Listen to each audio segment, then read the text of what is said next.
So welcome to Authentic Ecstasy podcast. And we're here with Shivagam, where we're going to do our second episode on the theme of freedom.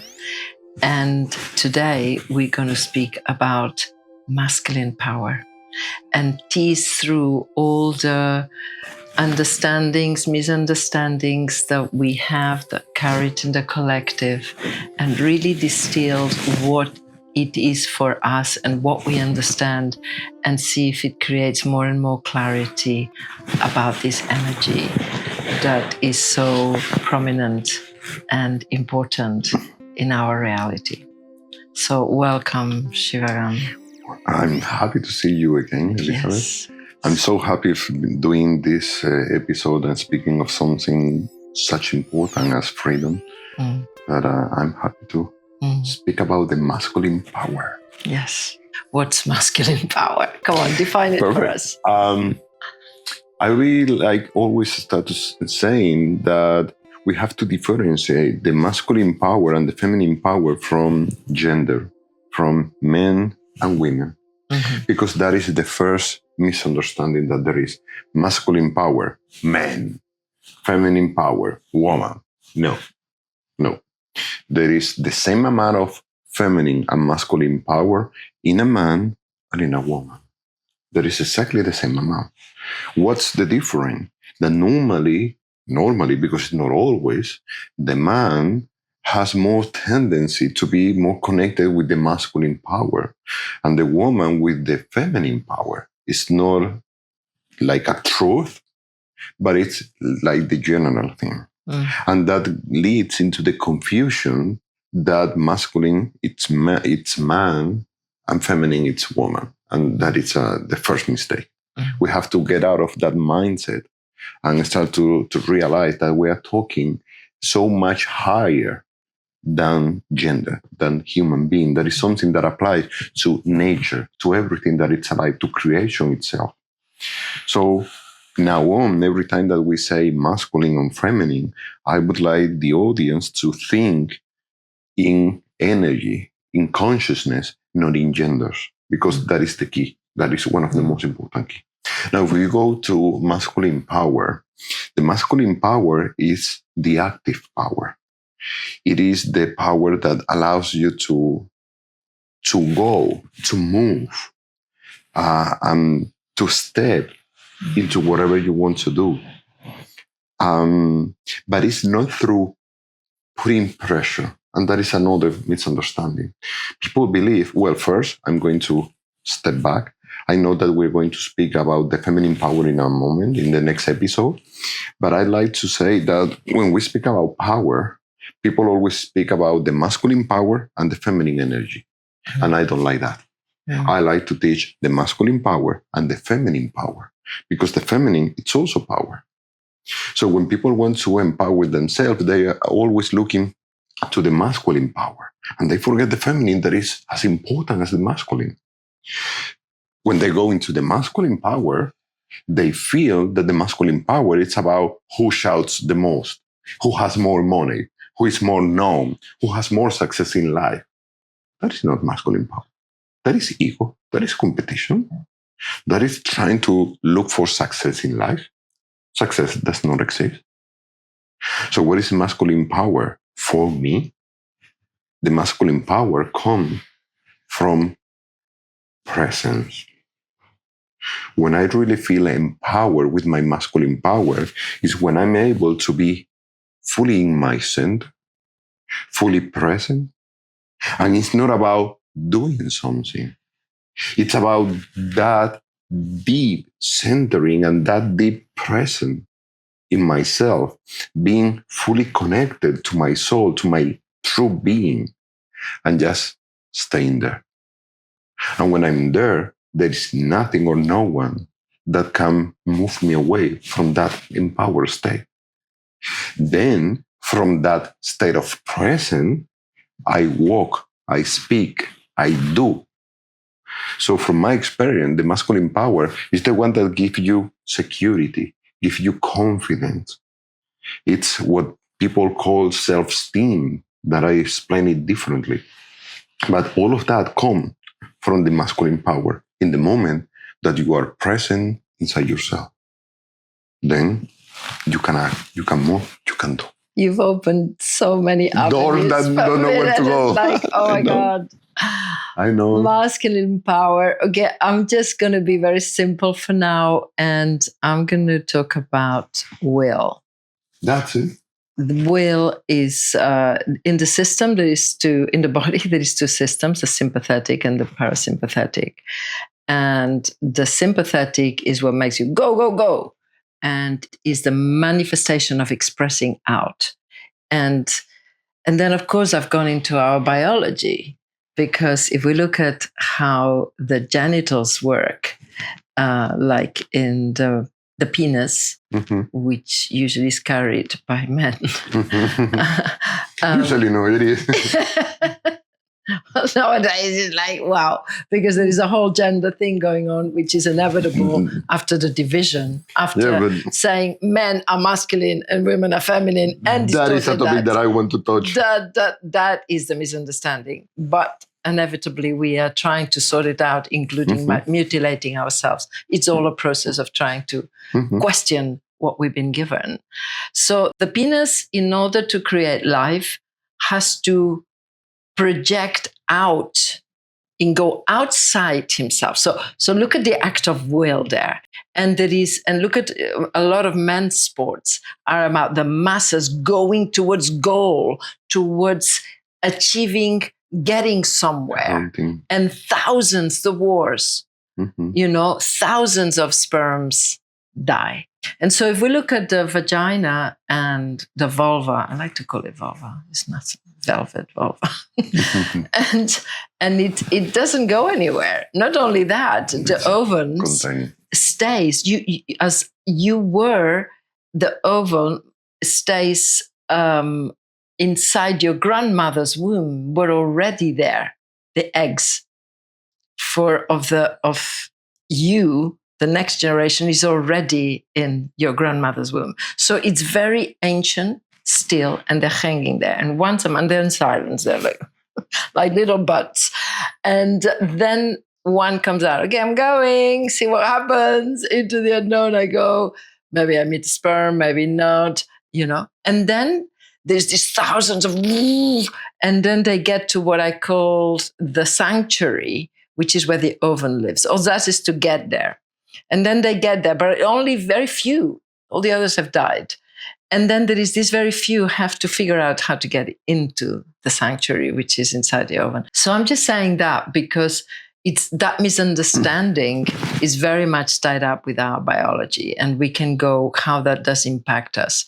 But in general, the whole, for example, patriarchal belief system and mindset that was born out of our need survival, it's about going out. And that going out is the sympathetic, and it's about will, and it's about manifesting. And men in general are good at that. It's our capacity to manifest. Some people say, women say to womanfest, right? And where is that will? What is true will? And that's what is true will.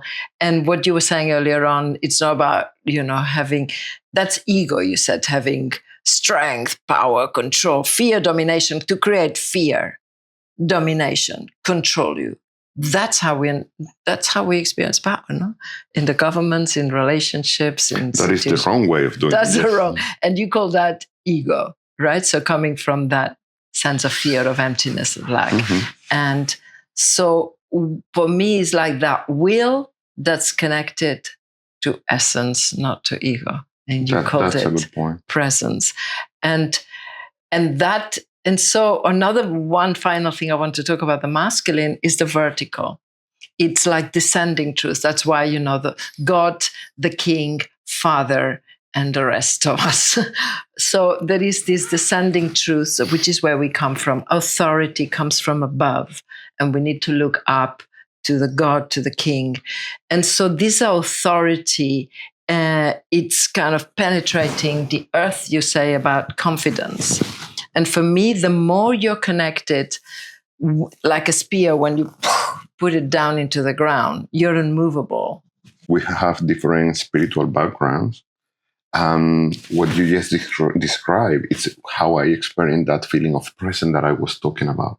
It's that feeling of coming from above and being really rooted inside me and in life. And that is exactly the same feeling. So I totally agree that in the masculine power, there is this feeling of will, 100%. That is will, that is manifestation. There is the masculine power is the capacity to do, to create. But the masculine power doesn't know how. The how is the feminine power. Yeah. And the masculine power doesn't know how to hold something. That is the feminine power. So that is why for so many years and generation, the male used to go work, hunt, and the woman used to handle the resources. Because the feminine energy is the one that teaches us how to handle resources. The masculine power is about how to get them. No? So that is an important thing to keep in mind, and that you express it so well. There are two genders, men and women, from the biological point of view. Why it's all that fight about how do I identify myself? Identity, it is a choice, that is true. But where does the problem come from? It comes from the baggage that we put to the people on their back. So you were born woman, I was born man. The woman part, we will discover it in the next episode speaking about that. But a child is born and it's a man. And now we put the baggage of you're a man, so you have to be strong. You should not cry. You have to look masculine. You have to cut your hair because long hair is for women. You cannot use skirt. You cannot use makeup on your face. You have to be a provider. You have to protect your mother. You have to save every woman that there is. And we start to put so much more roles on what does it mean to be a man. And the same thing with women. So now we have a teenager that it's a man, biologically speaking, and he look at all the role that he has to do to be a good man. And he look at all of that and he say, I don't identify with that. That is not me. Going back to that question. Then he looks to the role of women and he say, but I'm not that either. So I'm not of them, so I am not binary. And they identify as non-binary. So instead of having two sides of the coin, they are making a dice with 6. They are not resolving the problem because now they are creating a baggage, a role of what does it mean to be non-binary. And then they are non-binary, but then at one moment they feel connected with one of the role of women and say, now I feel like a woman. And then they feel like a role of the man. Now I feel like a man. And they feel that they are fluidity. I don't know how you say in English, the sexual fluidity or gender fluidity. Yes. Yeah, gender fluidity. That is not the solution. No. The solution is, what about if we remove what I am supposed to do as a man and what are you supposed to be as a woman? We remove it completely. We stop believing that there are things, behavior, or anything that a man can do or a man cannot do. A woman can do, a woman cannot do. Mm-hmm. And we remove all of that. Mm-hmm. So for me, what does it mean to be a man? Nothing. It means that I have a masculine body, that I have masculine genitals. That's it. But as a man, I know because I'm free that there is nothing that I can do or that I cannot do because of being a man. Same apply for women. If we succeed into that, there is no more fight about genders. Mm-hmm. Because what everyone is supposed to do is nothing. And within that conflict, there is the emotional impact that these roles have caused us. And a man, even though he might understand or walk towards true masculine power, which we're defining it as connected will, mm-hmm. It's that capacity to be absolutely present in the moment and unmovable in that presence and act from there. Act is a very important part, not just be present. Mm-hmm. You got to act. There is an action that follows. In the process of that, we have this collective personal trauma of the baggage, the belief systems 100%. of what it is, the roles that you call. And we have hurt each other very much 100%. with these roles. And I carry, as a woman, and you as a man, the trauma of this division that we talked earlier on. Because for me, patriarchy, if I want to use this conceptual idea or vision of the world, its base is fear, domination, control. So you said, boys don't cry, right? Do you know what that means? That you say to a little boy, and I really want to stress this here because we always talk about the victim, the women, the silence, the underdog. But men are equally suffered tremendously from fear, domination, control. Being on top out of fear, having to remove yourself from feeling. Because if I say to a boy, boys don't cry, well, I mean, you can't omit one feeling.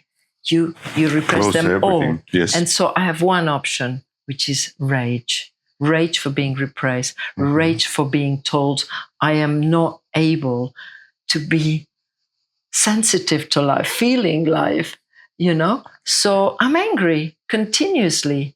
And then the women are allowed to cry and they just do the other thing. And then I have rage towards them because they're expressing something that I'm not allowed. So what I'm saying is that, yes, to find that presence, there is a journey of cleaning and clearing the obstructions, which is I as a man, I've been put on me, and I carry the trauma of my grandfather, of going to war, or my father, and the Holocausting, not just of the Jews, that we done as men through the world. Colonization, invading, penetration, the whole time. And it's not that, it's important that when I say that, it's not wrong. It's like what we were talking earlier on. Exactly. You being an architect and doing all those things that you've been told to do. And then that was the door to say, wait a minute. So we are at that door. Wait a minute. As a man, do I have to carry on not crying, pillaging, invading, raping? I mean, the whole thing about you go to toilets, and everywhere is like, careful, consent, think about consent, but they're just programmed to do that. So. Yeah, there is one specific topic that is really a burden on men, that is the necessity of being competent, efficient, and giving results, to be successful and being good enough. That I would say that is one of the heaviest burden that men carry, that they have to resolve, and they have to be productive, and they have to gain more money and leave a trace on the wall, and all of that is one of those that it's really heavy. Colonize by having children, by having women, by having anything. Great deal of that is what you're saying, but another part, it's also the biology. It's the animal, that it's just trying to behave like an animal. So all of that, it's in there, and that is not what the masculine power is. That is how to discover what it's not, the wrong way of doing it. Yes. Because as you say in the last episode, we learn through contrast. So we have to discover what is not the masculine power, to understand that it's not about aggressivity, it's not about shouting, it's not about, for me to feel empowered with the masculine, I'm going to put you down, because out of contrast, I will be so powerful because I made you feel like shit. No, that is not the way. If I need you to go down for me to be empowered, that is because I haven't found real power inside. Because we are like this. But you do need to fight to be powerful. If I am not able to feel, because of course. When we are not healed, we can't. Of course, when we are not healed, we try to figure it out.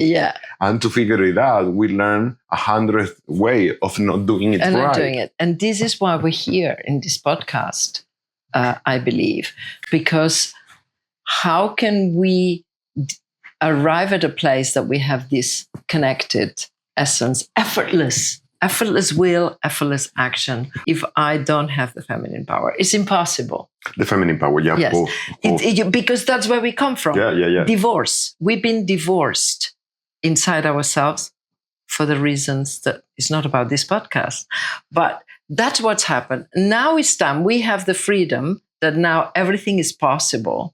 We are in the place of the old paradigm and structures are crumbling, and it's painful to watch. It's like you and I, when you had to leave your apartment and your sunrise and your bill.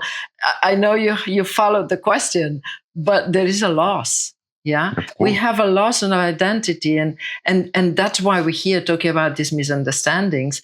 That we need to do an inner work. Like if I am a man, why can I not cry? Not why, but where is my sensitivity? Where is my feeling? Recover what my grandfather. And so when I feel pain, if you say something that hurts me, and I am a man, by program, I'm going to punch you in your face. I mean, verbally, physically, or energetically, I'm going to leave, which is a punch in the face. Do you know what I mean? I do agree. I think that defensive mechanism applies to men and women alike. Yes. But I understand that. That is where self-mastery comes in, and that is where the true masculine power kicks in. Okay. Because I do agree that the masculine power needs the feminine power, but the masculine power itself, it's never aggressive. It's the wrong way of using it that leads into aggression. Mm-hmm. So masculine power and feminine power, it's a tool that we have to learn how to use it. Absolutely. And the way that we use it, define if it causes suffering or happiness. Mm-hmm. Mm-hmm. So we are getting close to the end of this episode, sadly. But before we finish, I want to ask you something.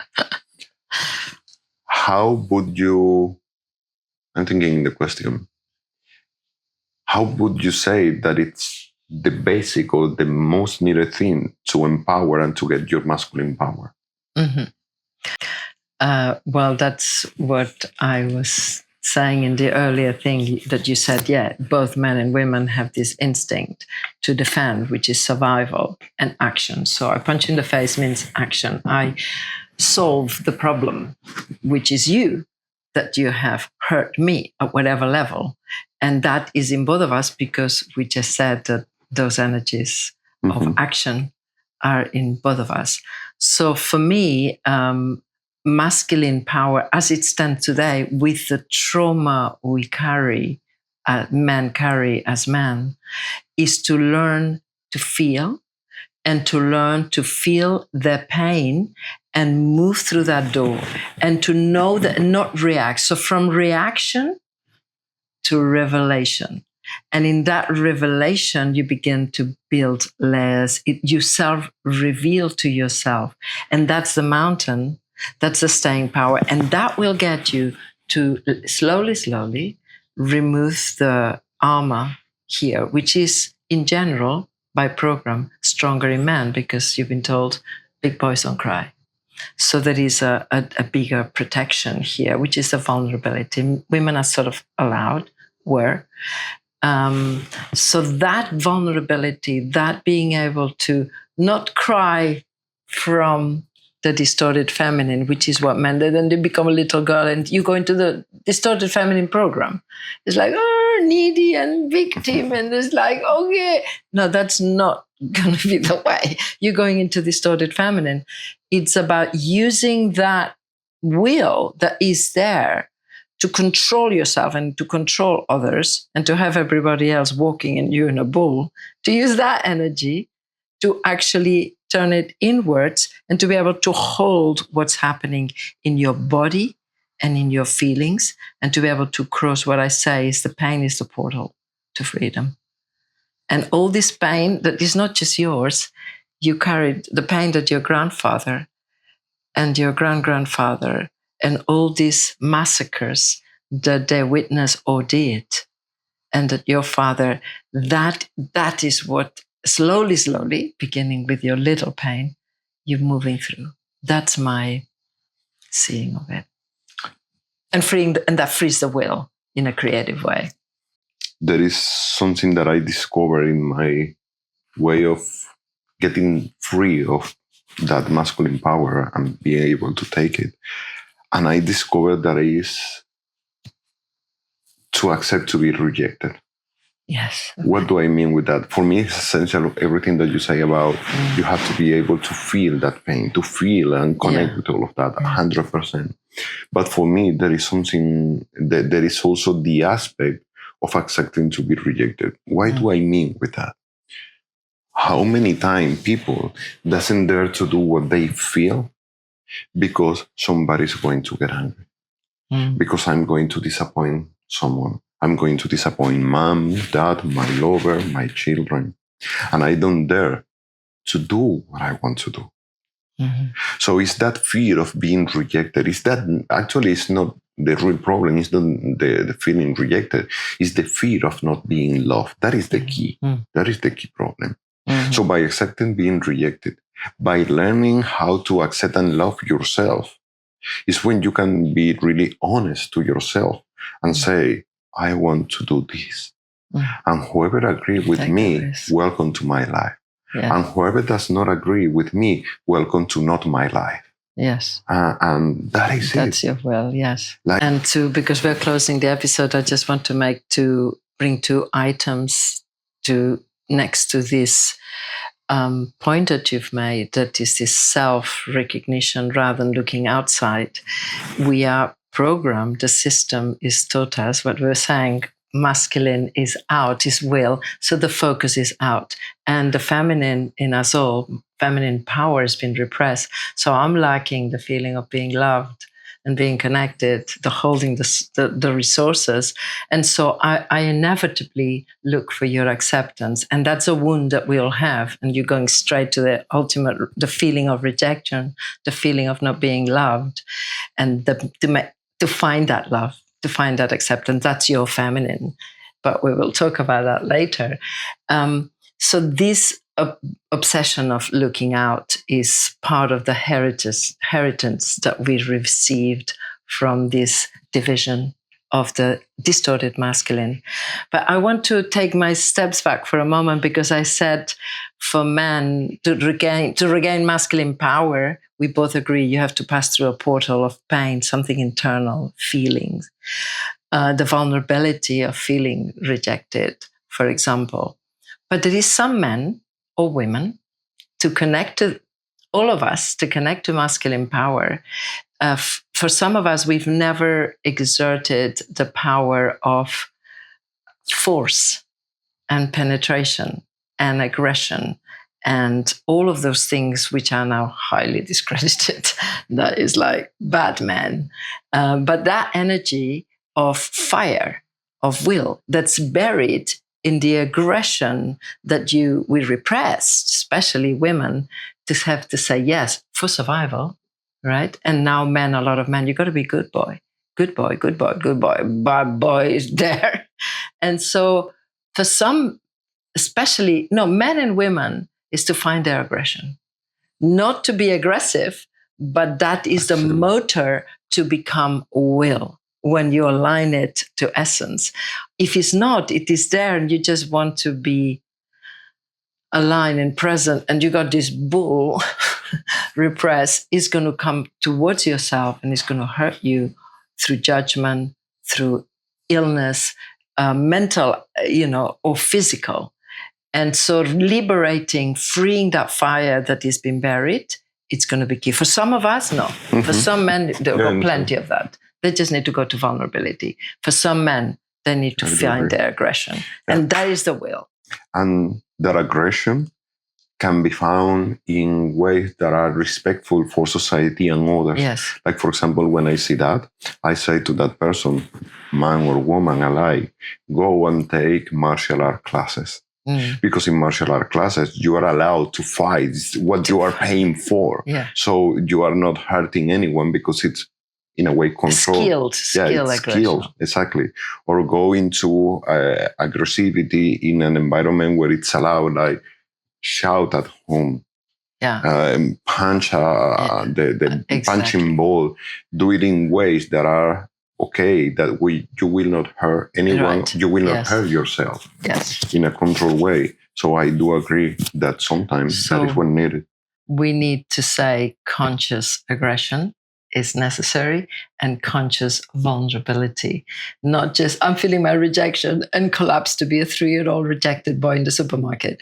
It's like they both have to have the ingredient of consciousness, and then you can explore your repressed aggression, which is harmful, and your repressed vulnerability. And that's the path which we're going to be exploring in the next episode. Thank you for listening, and we'll be back.